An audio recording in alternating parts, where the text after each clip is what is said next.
All right, so day 14. Let's talk about Halloween Ends. I'm so excited to talk about this one. Love the Halloween franchise. I've said this before. I've reviewed them all before, and I was really, really excited for Halloween Ends. I really loved Halloween 2018 and Halloween Kills I rewatched and really dug it as well. Um, so I was really, really amped up for this one. And this is going to be a spoiler free video. And I think I'm going to do a video where it's spoilers, obviously, but this is a spoiler free video. So let's get started. The plot of this is Laurie Strode, 4 years later, is writing a memoir of her life of Michael Myers. And Michael Myers has not been seen for 4 years. And this kid named Corey, involved in an incident of a killing of a kid, becomes suspect of the town, where the town starts to slowly unravel, and Michael's hiding in the shadows while this stuff is happening. So it's bringing Michael back in a way, even though he's just in the sewers. If you've seen the trailer, you just see he's hiding in sewers, and that Corey guy finds him. I'm gonna say this: I really thought this one was interesting. This is very, very different than I expected. Truly, really different from what I expected for this movie. I was expecting this to be like Halloween Kills, a balls to the wall slasher. Like, it's just so many different slashers like this. And I really love the fact that whether this movie is considered good by the masses or not, I love that David Gordon Green, with the first one, with 2018 Halloween, it really felt like a good 40th anniversary movie. Halloween Kills felt like a really good slasher. And this one, I'm not going to say this one is great, but I thought that this one was solid. This movie, without spoiling it, it's very hard. It is not the movie that it's marketed. I mean, it is a little bit, it is Michael versus Laurie, kind of, but this movie really doesn't fully go with that. I mean, it does, of course. It has the stuff, it has the fight, it has them squaring off against each other, but this is no Halloween H2O in that fact, where in Halloween H2O, the movie was Laurie Strode fighting Michael, and in this one, it is not really that. I mean, it does have that in it, but this movie really focuses more on this Corey character, which is very surprising.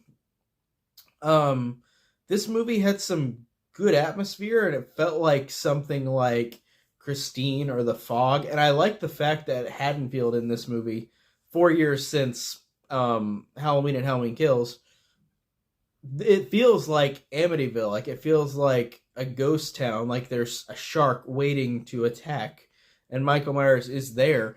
And the masses of Haddonfield don't know how to do about it. There's these people that have killed other people. There are people that have committed suicides over what Michael Myers has done and the fear that he'll come back. And this Corey character plays into that. And I did like that. I did like the elements of this Corey character in the fact that he is set to become the catalyst for this reasoning for Michael coming back, for the reasoning why Laurie Strode is now going to have to finally just resolve it with Michael. Finally, just like, it's a fight to the death. And they even say in the marketing, like, only one will survive. I'm not going to say who, but that is the marketing of the movie, so I don't feel like I'm spoiling anything.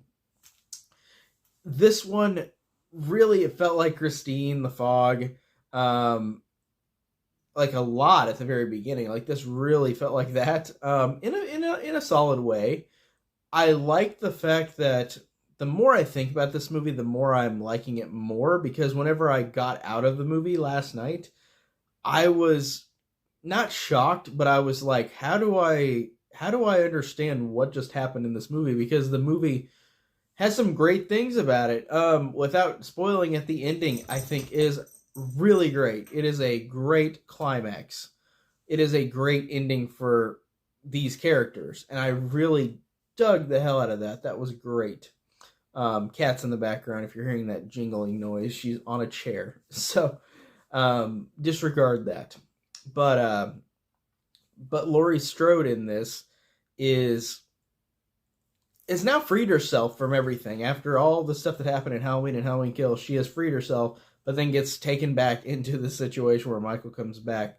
Um, and I really thought that was good in a way, but at first I thought that the movie really does a different job than I expected. This movie almost feels like Halloween 3 Season of the Witch, I think aesthetically, and I don't mean like this, of course, has Michael Myers in it, but Michael Myers is not in it as much as you would think. As opposed to the last two, he's not in it that much.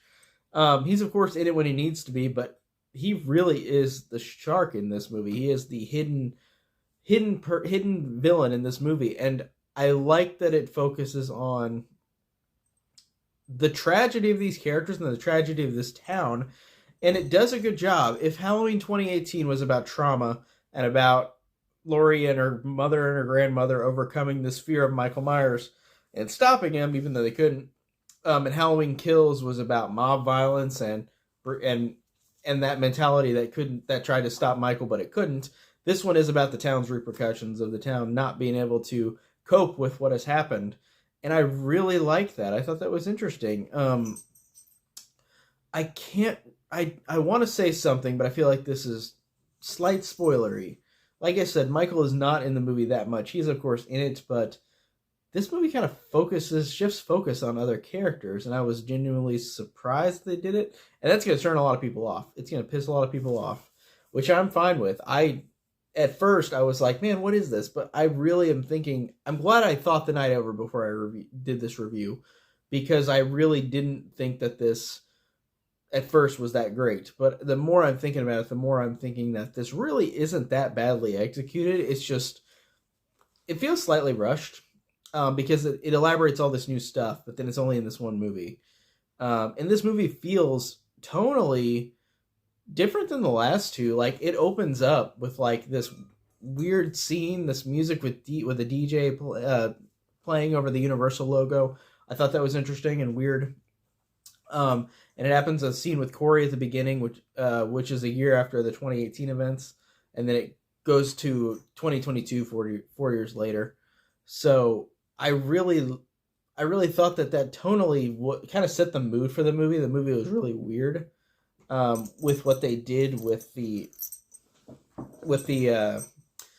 how the movie started. It was not the movie I expected, and it really was not the movie I expected. So watching this, at the end of the movie, I thought, man, this is a movie that I didn't like. Whether people like this movie or not, I really, really appreciated the fact that this movie is not what you expect. This is not a typical slasher. I mean, it's got slashings, of course, in it, but this is very character driven, genuinely character driven. And I'm surprised that it goes that far, even though some of it feels slightly rushed, because these characters, like the core character, is introduced and he's new to this movie, but they do give him enough time. But there's a point in the movie where it kind of feels like it was kind of a waste of time, partially because I get what they're doing, but like it just didn't completely work like with that. So I really thought that was interesting. My cat's talking again. Really liked the execution. I thought it was really well done, really effective. But it was kind of rushed, and the blue tint in this looks really weird. The blue tint, the blue color, it's very annoyingly blue, this movie, and it's weird because I like how the opening font was the color from Halloween 3 Season of the Witch. That's great. The pumpkin intro was like Halloween 3 with the colors of blue. I thought that was cool.